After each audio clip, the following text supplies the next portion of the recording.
अस्सलाम वालेकुम viewers and welcome to a brand new episode of Rangoli. मैं हूं आपकी होस्ट सादिया हयात खान और आई होप आप सब खुश हैं, जहां हैं अपना और अपनों का ढेर सारा ख्याल रख रहे हैं।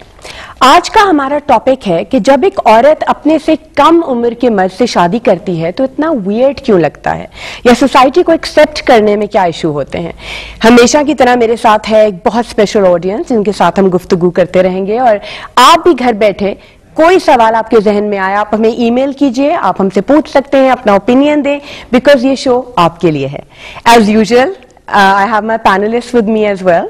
सबसे पहले डॉक्टर सदाकत, जो कि हमारे स्पेशल साइकाइट्रिस्ट भी हैं, addiction psychiatrist and marriage counsellor. उसके अलावा हमारे साथ हैं शमून हाशमी साहब, जो एक कॉम्पेयर हैं, प्राइड ऑफ परफॉर्मेंस विनर भी हैं, which was the president's award.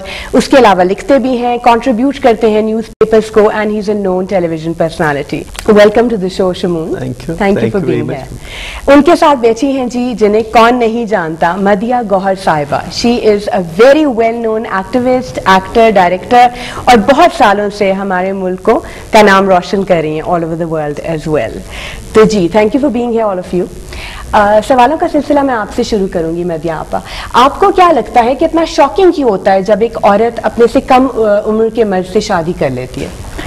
Because basically the norm is के औरत मतलब हमेशा छोटी होती है, और ये सिर्फ यहाँ नहीं है बल्कि बहुत से माशरों में ये है। उसकी मतलब वैसे अगर आप देखें, मतलब सोसाइटी में जो हिस्टोरिकल इसकी वजूहात होंगी, वो बेसिकली वही होगा कि एक औरत को as a child bearer primarily देखा जाता था, कि मैरिज का मकसद ये होता था, मतलब एक जमाने में, और अभी भी हमारे यहाँ तो अभी भी वो जमाना अभी तक है। तो चाइल्ड बेयरिंग एज की जो औरत होती है वो डेफिनेटली एक यंगर औरत की आपको जरूरत होती है। और तो ये आई थिंक दैट्स वेयर, अगर आप उसे एंथ्रोपोलॉजिकली और हिस्टोरिकली देखें तो सोसाइटी की डेवलपमेंट के साथ साथ मतलब ये एक जहां से ये बुनियादी जरूरत। सोशल नॉर्म्स की आपने मुझे एग्जांपल दे दिया, चलिए सोसाइटी को ये सही नहीं लगता या वियर्ड लगता है, आपका पर्सनल ओपिनियन क्या है मदिया? डू यू थिंक कि ये एक अजीब बात है? नहीं, मेरा बिल्कुल ये ओपिनियन नहीं है, और मैं समझती हूँ कि किसी भी रिश्ते में, मतलब शादी में या वैसे एक औरत और मर्द के दरमियान जो रिश्ता होता है, उसमें सबसे जो अहम चीज़ है वो ये है कि आया कि वो खुश हैं कि नहीं हैं, वो उस रिश्ते में उनको फुलफिलमेंट मिलती है कि नहीं मिलती। और ये एक बुनियादी चीज़ है, बेसिक कंपैटिबिलिटी। जी, बेसिक और कंपैटिबिलिटी। और फिर ये कि उसका नतीजा क्या है, आप खुश हैं, आप चीजें शेयर करते हैं, आप एक दूसरे की कंपनी एंजॉय करते हैं, आप मतलब कॉन्स्टेंटली लड़ नहीं रहे, झगड़ नहीं रहे, और ये तो खैर एक आइडियल होता है, ये सब चीजें आ जाती हैं रिश्तों में भी, लेकिन generally you like being in each others company. तो शमून, आपको क्या लगता है कि जब ऐसी शादी होती है, ऐसे सर्कमस्टांसेस होते हैं, आपको लगता है कि ये बैलेंस रिलेशनशिप होती है? पहली बात तो ये है कि मुझे कुछ भी नहीं लगता, क्योंकि मेरी अपने से कम उम्र औरत से शादी ओके, लेकिन आई एम श्योर आपका कोई ओपिनियन तो जरूर होगा Shamoon. Madhya has very rightly pointed out to certain facts.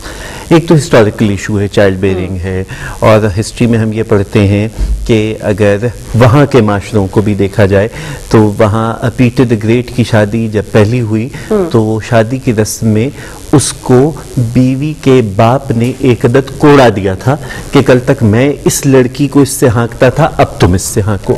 Until the 18th century, the British society had the tradition of the rule of thumb.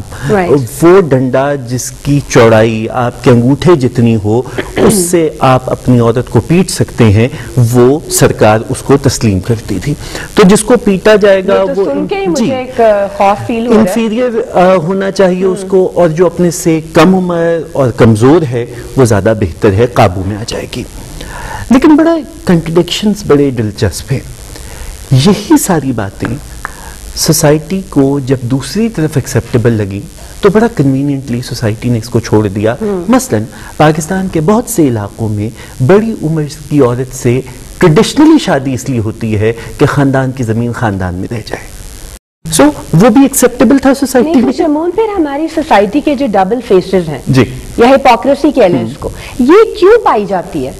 अगर ये इतना नॉर्म है और अक्सर आप कह रहे हैं कि अरसे से हमारे मुल्क में ये चला आ रहा है, तो So then why this negative feeling about I it? think वो इस वजह ये कि we are straddling many different eras in this country, मतलब वो भी आपके एक मुल्क का एक हिस्सा है, यानी कि that feudal tribal setup, that value system, और दूसरी तरफ आपके modern मतलब लोग हैं trying to have a modern mindset में भी बड़ा दिलचस्प कॉम्बिनेशन है।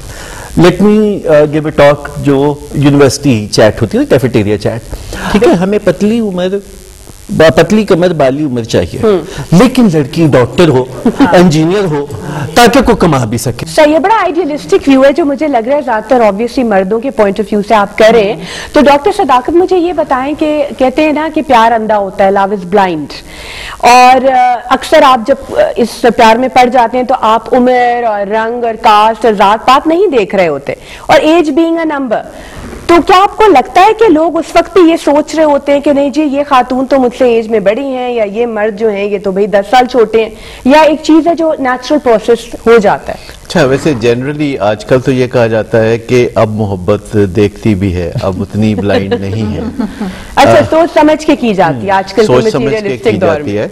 मैं तो सजेस्ट करूंगा कि लड़की की उम्र लड़के से 2-3 साल तो जरूर ज्यादा होनी चाहिए। उसकी एक बड़ी टेक्निकल वजह है कि लड़कियां जज्बाती होती हैं, तो चूंकि लड़के जरा कम जज्बाती होते हैं, तो लड़की जरा बड़ी होगी तो वो मेच्योरिटी, संजीदगी आ जाएगी, और दोनों के आपस में तबादला ख्यालात में मदद मिलेगी। शमून, आपको और मदिया आपा, आपको क्या लगता है कि वाकई मर्द कम जज्बाती होते हैं और औरतें ज्यादा इमोशनल हैं? नहीं, I think the general perception is कि अगर सेम एज के लोग हों तो गर्ल्स आर मैच्योर, क्योंकि उन पे रिस्पॉन्सिबिलिटीज एक छोटी उम्र से ज्यादा डाली जाती हैं हमारे माशरे में। बहरहाल, लेकिन मुझे ये कंसर्न नहीं है, बिकॉज आई नो, मैं जानती हूँ कुछ कपल्स को जो कि बहुत खुश भी हैं, जिनमें मतलब 5 साल का, 8 साल का, 10 साल का फर्क है, मतलब औरत जो है वो बड़ी है और मर्द छोटा है।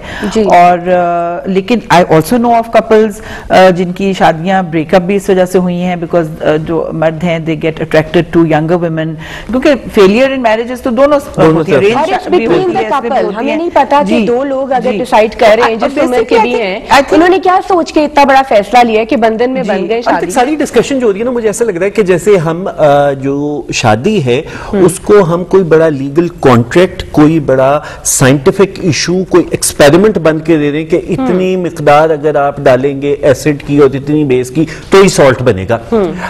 ये रिलेशनशिप्स है, रिलेशनशिप फीलिंग पे डिपेंड करती है। खुशबू अच्छी लगती है, आने वाला झोंका अच्छा एहसास दे गया, एकदम से रोंगटे खड़े हो गए, ठीक है ना, किसी को देख के मुस्कुराहट आ गई, किसी को देख के दोबारा चा पलट के देखिए। इसमें ना सूरह बकरा की कोई आयत बीच में आती है, ना मैथ्यूज का कोई चैप्टर बीच में आता है, ना परवत का कोई वाज बीच में आता है। तो पहली बात तो ये है कि रिलेशनशिप की बुनियाद पसंद नापसंद है। ये जज्बातियत से बढ़कर कमिटमेंट तक जाएगी या नहीं जाएगी, ये दूसरा पॉइंट, ठीक है। दूसरी बात ये है कि हम अगर फोकस इस पे करें कि पसंद नापसंद आखिर तक बरकरार रहेगी, मेहर, वफा, मोहब्बत, एहतराम ये कायम रहेगा, तो फिर एजेस मैटर नहीं करती। बिल्कुल नहीं, सेकेंडरी, बिल्कुल नहीं, आपकी compatibility is the most important. क्योंकि अब आप रिलीजन को ले आइए, अब आप रिलीजन को, हम रिलीजन की बात जरूर करेंगे शमून, बिकॉज बहुत इंपॉर्टेंट नुक्ता है, लेकिन टाइम आ गया है एक छोटी सी ब्रेक का। और ऑफ कोर्स हम ये भी जरूर डिस्कस करेंगे कि जब एक औरत, एक खातून डिसाइड करती हैं कि वो एक यंगर आदमी से शादी करने लगी हैं, एक बहुत ही सीरियस बंधन होता है, जिम्मेदारियां होती हैं, तो वो क्या सोच के ये रिस्पॉन्सिबिलिटी लेती हैं। लेकिन विल बी राइट बैक, कहीं ना जाएगा, हमारे साथ रहें।